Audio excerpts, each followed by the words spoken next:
Shalom, salam kepada para peserta webinar PowerPoint Interaktif 2021. Kami segenap panitia mengucapkan terima kasih karena peserta telah bersedia untuk mendaftarkan diri dalam kegiatan webinar ini. Kami dari Pendidikan Biologi Angkatan 2020, Fakultas Teachers College, Universitas Pelita Harapan Tangerang. Berikut adalah anggota tim kami. Yang pertama, Rialita Pratama Kasinlae atau Ria. Yang kedua, Cynthia Yulia Rahmawati atau Cynthia. Yang ketiga, Vanessa Alsade Ruth Afinita atau Vanessa.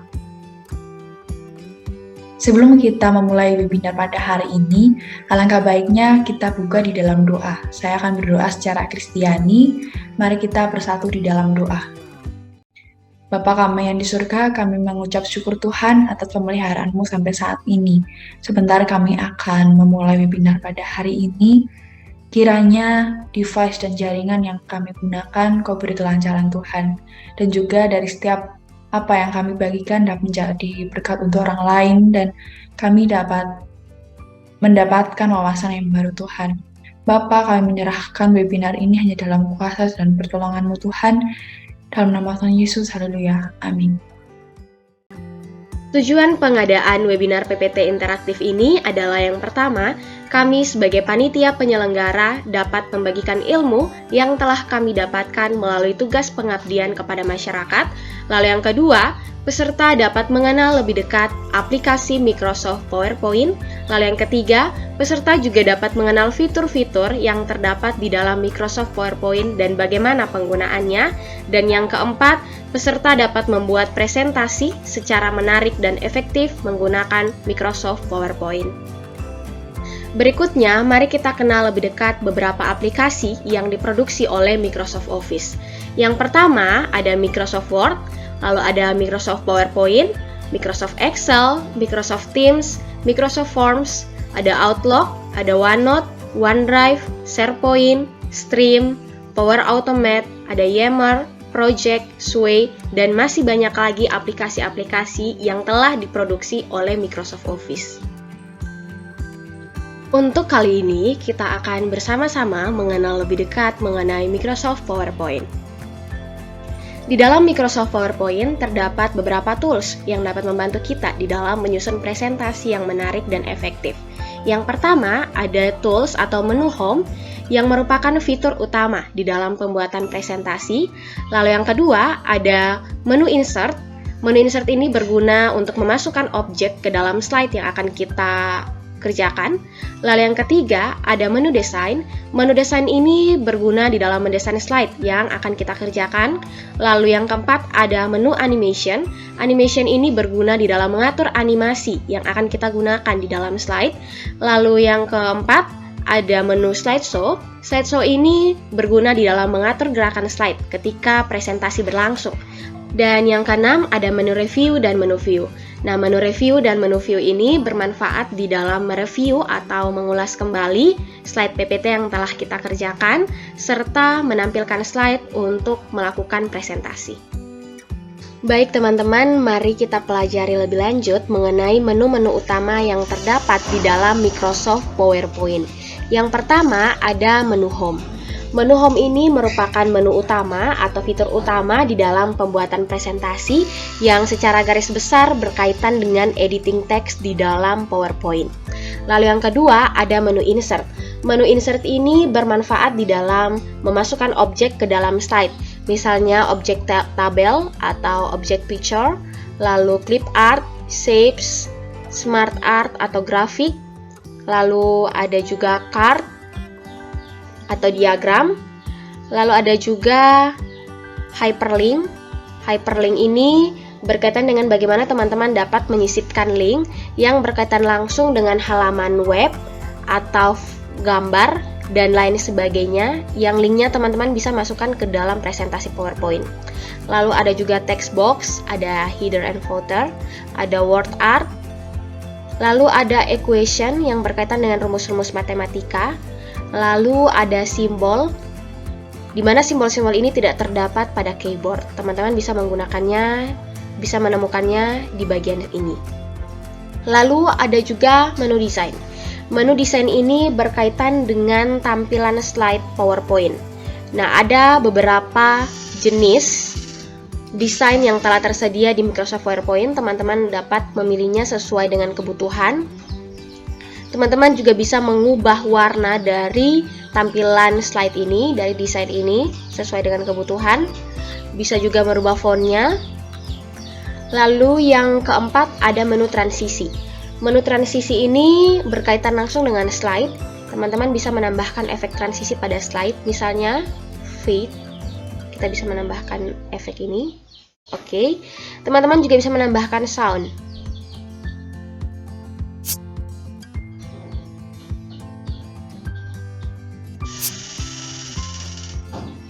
Lalu teman-teman juga bisa menambahkan efek animasi pada teks yang terdapat di dalam PowerPoint. Misalnya saja terdapat satu kalimat. Nah, teman-teman bisa menambahkan efek animasi di sini. Fill in. Oke. Lalu menu yang berikutnya ada menu slideshow. Menu slideshow ini adalah menu yang bisa kita gunakan untuk menampilkan presentasi, mengatur presentasi, dan juga hal-hal lain yang berkaitan dengan teknis presentasi PowerPoint. Ini fitur-fiturnya, teman-teman bisa mempelajarinya lebih lanjut.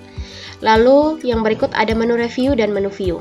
Nah, kedua menu ini, menu review ini bisa kita gunakan untuk mengulas kembali isi presentasi dalam PowerPoint.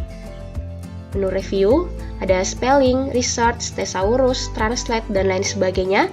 Lalu ada menu view. Menu view dapat kita gunakan untuk mengatur bentuk tampilan slide dalam PowerPoint. Dan yang terakhir ada salah satu menu, yaitu menu format. Nah, menu format ini merupakan menu yang berisi ringkasan atau rangkuman dari keseluruhan menu yang tadi telah kita pelajari. Ketika slide dikerjakan, maka menu ini akan muncul dengan sendirinya. Misalnya ada Shape Styles, lalu ada juga Insert Shapes, Word Art Styles, lalu ada juga Text Fill dan Text Outline yang berkaitan dengan warna, dan lain sebagainya yang bisa teman-teman gunakan untuk mengedit slide presentasi PowerPoint. Hal menarik selanjutnya dalam Microsoft PowerPoint adalah fitur share atau kolaborasi, di mana para pengguna dapat mengerjakan satu proyek yang sama dalam jarak yang jauh melalui fitur kolaborasi ini. Ketika Anda menyimpan presentasi ke OneDrive atau SharePoint, Anda dapat berkolaborasi untuk membuat PowerPoint yang sama bersama teman sekelompok.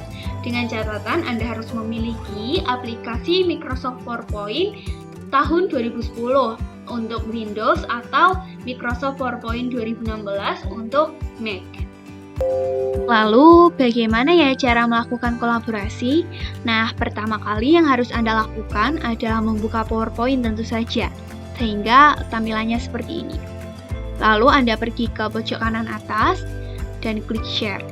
Karena saya belum menyimpan ke cloud, maka saya akan simpan sekarang. Nah, terdapat dua pilihan, yaitu OneDrive dan Site atau SharePoint. Nah, tergantung kebutuhan Anda. Sebenarnya dua penyimpanan ini sama, tetapi tergantung kebutuhan. Saya akan menyimpan di OneDrive di folder tugas. Nah, Anda tinggal mengganti namanya sesuai kebutuhan Anda, misalnya tugas.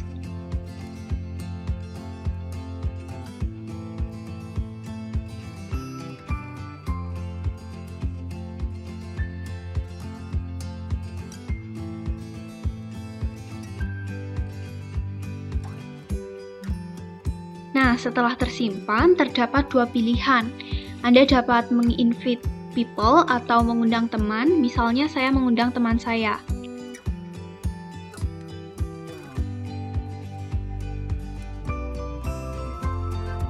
Atau, saya juga dapat mendapatkan link. Nah, ada dua pilihan juga, yaitu edit link atau view only link. Nah, karena saya menginginkan agar teman saya juga mengedit, maka saya memilih yang edit link. Nah, Anda tinggal menyalin link tersebut dan membagikannya.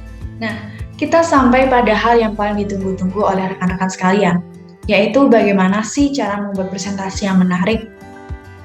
Nah, ada beberapa tips yang dapat kalian perhatikan. Yang pertama adalah minimalkan tulisan. Kenapa demikian? Karena terlalu banyak tulisan dalam presentasi itu akan membuat pembaca bosan loh.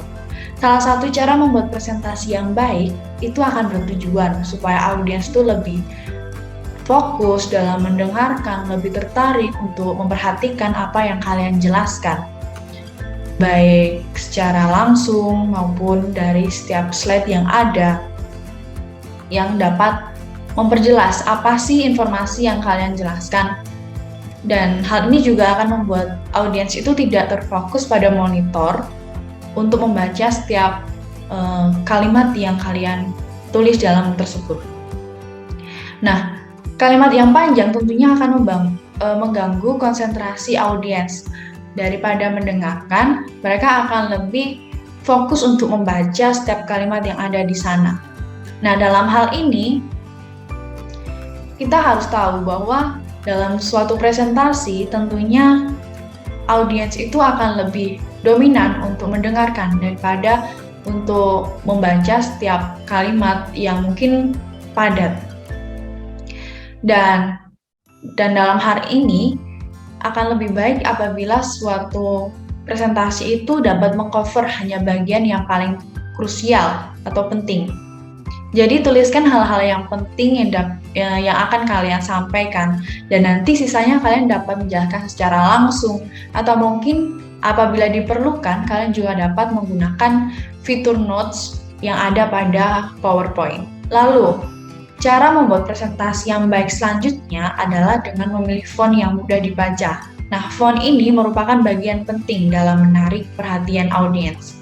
Pemilihan font dan tipografi memiliki efek bawah sadar pada audiens, karena hal ini akan membuat audiens memiliki gambaran atas presentasi kalian, dan pastikan kalian dapat memilih font yang profesional dan modern dan juga tidak berlebihan. Sehingga kami sangat menyarankan kalian menggunakan 1-2 jenis font dalam satu presentasi. Dalam memilih gaya font, itu sangat diperlukan ketepatan, karena hal ini akan membantu kalian dalam menyampaikan pesan yang kamu bawakan dalam presentasi. Jadi, diharapkan untuk menghindari pemilihan font seperti highlighting sebagai font body atau isi presentasi, karena hal itu akan menyulitkan pembaca dalam memahami setiap presentasi kalian. Sebagai contoh, ada di gambar samping, di mana di sana ada beberapa pilihan font yang mungkin seperti yang kita ketahui bahwa itu sangat beragam. Jadi kita harus lebih pintar-pintar dan selektif dalam penggunaan font. Yang ketiga adalah sama seperti pemilihan jenis font, ternyata ukuran font juga memiliki peran yang sangat penting sebagai cara dalam membuat presentasi yang baik. Memilih ukuran font yang tepat itu akan membantu dalam menyampaikan pesan dari presentasi kalian. Apabila poin pentingnya akan dibahas memang terlalu banyak atau padat, akan lebih baik apabila kalian itu membuat beberapa slide sehingga tidak dipaksakan menjadi satu slide saja. Jadi dalam hal ini gunakan ukuran font yang sesuai, tidak terlalu besar maupun yang kecil. Lalu yang keempat adalah kita harus memperhatikan latar belakang. Dalam hal ini akan sangat baik apabila latar belakang yang digunakan itu slide yang tetap, polos, dan pilihlah warna-warna yang konsisten. Sebagai contoh, apabila memilih warna tema biru, maka slide selanjutnya juga sebaiknya menggunakan warna tersebut, atau mungkin dipadukan dengan warna-warna lainnya yang memang tidak kontras namun padu. Dan hal ini dilakukan agar audiens itu lebih nyaman dalam melihat presentasi. Namun jangan pilih yang terlalu mencolok agar tidak mungkin mengaburkan pesan dan presentasi kalian. Lalu yang kelima ialah pemilihan warna tulisan. Nah, dalam pemilihan warna dalam slide presentasi merupakan salah satu keputusan penting yang harus kalian buat. Karena dalam mendesain slide presentasi ini, penggunaan warna yang tepat itu akan membuat tampilan presentasi lebih menarik, bagus, konsisten, mudah diikuti, sehingga nanti akan membantu dalam menguatkan pesan yang akan kalian sampaikan. Nah, dalam hal ini, warna tulisan sangat disarankan yang kontras dengan warna latar belakang. Hal ini bertujuan agar audiens itu dapat membaca dengan jelas dan Hindari penggunaan warna-warna yang hampir mirip, misalnya hitam, merah, atau biru, ataupun hijau. Jadi, tips selanjutnya adalah jangan memilih warna yang terlalu kontras, seperti merah kuning. Hal ini sangat penting dalam cara membuat presentasi yang baik, agar audiens itu tidak merasa terganggu saat melihat slide presentasi. Sebagai contoh, ada pada gambar di samping yang mana itu bukanlah hal yang harus kita tiru, melainkan itu hal yang harus kita hindari dalam membuat slide presentasi. Cara membuat presentasi yang baik selanjutnya adalah dengan menggunakan gambar dengan format PNG dan memiliki resolusi minimal 1000 pixel. Kenapa demikian? Karena ketika kita memang menampilkan hal yang berkualitas dengan gambar yang jernih, tentu akan menarik fokus dari audiens. Dan ketika kita memang menggunakan gambar dengan kualitas yang rendah, itu akan mempengaruhi tampilan dari presentasi kita dan akan membuat gambar itu menjadi pecah. Jadi kami sangat menyarankan dalam setiap penggunaan foto dan grafik, kita harus memperhatikan setiap kualitas dari gambar tersebut. Nah, selanjutnya kamu juga bisa memasukkan berbagai grafik art guna membantu menyampaikan presentasi. Cara membuat presentasi yang baik, satu ini bisa digunakan grafik, yaitu untuk membantu dalam menjelaskan informasi berupa data ataupun yang lainnya. Hal ini sangat baik untuk menarik minat audiens, yang mana kita harus memastikan bahwa desain informasi itu sederhana dan mudah dipahami, sehingga audiens itu tidak menghabiskan banyak waktu untuk mencoba untuk memahami atau mengartikan apa yang dimaksud di dalam grafik. Namun jangan membebani audiens dengan menambahkan terlalu banyak grafik ke dalam slide. Hal ini tentunya akan membuat presentasi menjadi membosankan. Chart dan grafik juga dapat mengganggu jika tidak digunakan dengan benar. Tips terakhir yang dapat kami berikan dalam membuat PPT interaktif yaitu dengan menggunakan template. Kalau memang rekan-rekan sekalian sangat terburu-buru dengan waktu yang singkat atau mungkin kesulitan dalam mendesain sendiri, kalian juga dapat menggunakan beberapa website yang kami sarankan. Misalnya seperti Slides.go, Canva, Slides Carnival, dan lain-lainnya. Ketika kalian memang menggunakan hal tersebut, kalian juga tetap dapat mengubah setiap komponen yang ada di dalamnya, baik letak, warna, dan itu sifatnya opsional. Dan mungkin tidak semua dapat kalian ubah sesuai dengan keinginan kita masing-masing. Jadi dari sini kita dapat melihat salah satu contoh ringkasan dari beberapa tips yang saya sampaikan, seperti meminimalkan tulisan, pemilihan jenis font, pemilihan ukuran font, latar belakang, pemilihan warna, kualitas gambar. Nah, seperti yang kalian lihat, kalau dilihat dari font yang saya gunakan, apakah rekan-rekan sekalian dapat menebak berapa font yang saya gunakan? Ya, kalau kalian memang menjawab 1, kalian benar. Tapi kalau kita lihat, memang terlihat ada 2 font yang saya gunakan. Nah, kenapa bisa seperti itu? Karena dalam hal ini saya menggunakan pada kata learning dan teaching, saya menggunakan uppercase atau caps lock yang lalu saya bold. Dan itu ternyata membuat perubahan atau perbedaan secara signifikan. Dan saya perlu mengingatkan lagi bahwa hanya dengan 1-2 font, ketika kita bold, italic, caps lock, itu akan membuat bentuk yang berakar. Demikian penyampaian materi mengenai Microsoft PowerPoint interaktif yang dapat kami sampaikan kepada seluruh peserta webinar.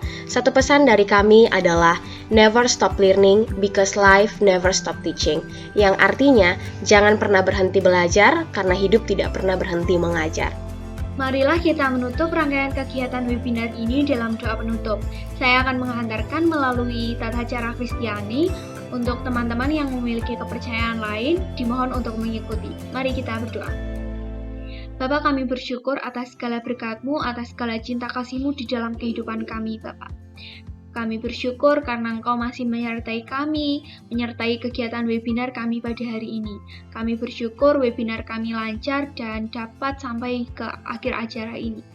Bapak, kami juga berdoa untuk para peserta webinar ini. Semoga apapun yang diterimanya, apapun ilmu yang didapatkan dalam webinar ini dapat berguna bagi kehidupannya dan dapat menjadi berkat bagi sesama. Doa ini hanya kami haturkan lewat nama-Mu yang kudus, kami berdoa dan mengucap syukur. Haleluya, amin. Akhir kata, jika teman-teman memiliki pertanyaan, teman-teman dapat menyampaikan pertanyaannya melalui WhatsApp grup yang telah tersedia.